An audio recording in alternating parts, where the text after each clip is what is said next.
नीतीश कुमार ने 2024 आम चुनाव को लेकर बड़ा पासा फेंक दिया है। उन्होंने कांग्रेस को विपक्षी एकता की पहल करने को लेकर समय रहते कदम उठाने की बात कह दी है। यह एक तरह से कांग्रेस को चेतावनी भी मानी जा रही है कि यदि उसने जल्द ही विपक्षी एकता का खाका खींचना शुरू नहीं किया तो दूसरे विपक्षी दल अपने दम पर इसकी अगुवाई करना शुरू कर सकते हैं। यदि ऐसा होता है तो 2024 में पूरे विपक्ष का एक साथ आकर लड़ाई लड़ना मुश्किल हो जाएगा, जिसका लाभ भाजपा को मिल सकता है।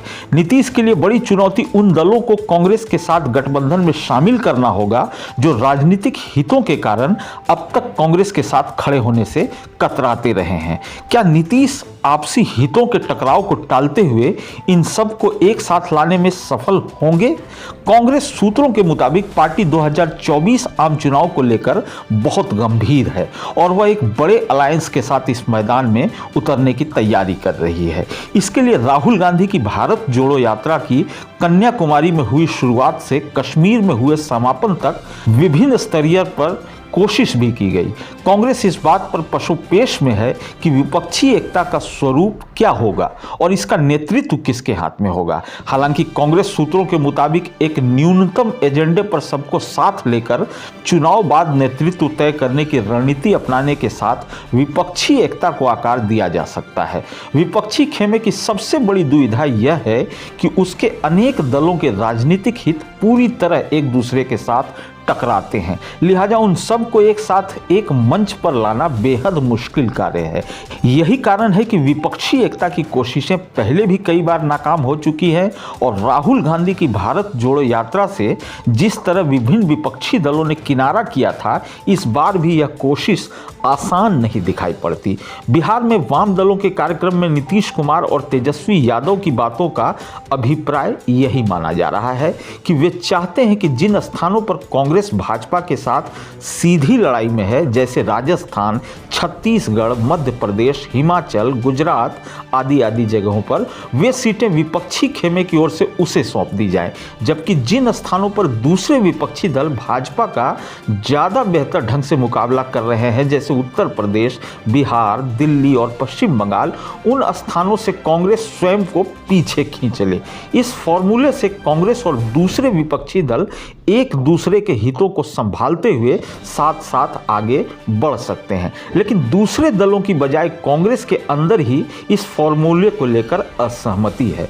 कांग्रेस के एक शीर्ष नेता ने बताया कि पार्टी का यह फॉर्मूला उसके लिए विनाशकारी साबित हुआ है। पार्टी ने यूपी बिहार में गठबंधन हितों को प्राथमिकता देते हुए अपने को पीछे खींच लिया। इसका फायदा दूसरे दलों को हुआ और वे मजबूत हुए, जबकि कांग्रेस देश के इन दो बड़े राजनीतिक राज्यों से पूरी तरह गायब सी हो गई। भाजपा को रोकने के लिए कांग्रेस ने इसी तरह की रणनीति दिल्ली में अपनाई। इसका परिणाम यह हुआ कि अपने सबसे मजबूत गढ़ों में से एक रही दिल्ली से कांग्रेस लगभग खत्म हो गई। इसी तरह की रणनीति पश्चिम बंगाल विधानसभा चुनाव के दौरान अपनाई गई, जिससे पार्टी को जमीनी तौर पर बड़ा नुकसान हुआ है।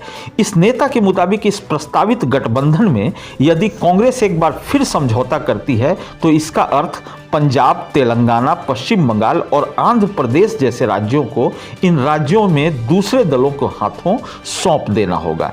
इससे पार्टी इन सभी राज्यों में यूपी बिहार की तरह कमजोर हो जाएगी, जो उसकी भविष्य की राजनीति के लिए आत्मघाती होगा।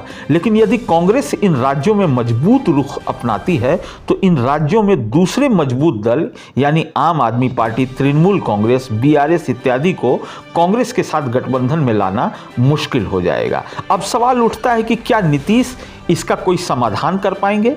नीतीश कुमार के लिए सबसे बड़ी चुनौती इन दलों के आपस में टकराते हितों को साधते हुए एक मंच पर लाने की होगी। इसे हल कर पाना आसान नहीं होगा, लेकिन राजनीतिक विशेषज्ञ मानते हैं कि इन सभी राज्यों में एक सोची समझी रणनीति के अनुसार सीटों के आधार पर गठबंधन बनाकर और सभी दलों को एक सम्मानजनक संख्या में सीटें देकर एक मंच पर लाने की कोशिश की जा सकती है। पूर्व में यूपीए और एनडीए में इस तरह के गठबंधन कामयाब भी हुए हैं, लिहाजा एक नई रणनीति के अनुसार इसे अमल में लाया जा सकता है। वहीं भाजपा का इस मुद्दे पर कहना है कि यह विपक्ष की खिचड़ी है जो कभी नहीं पकती।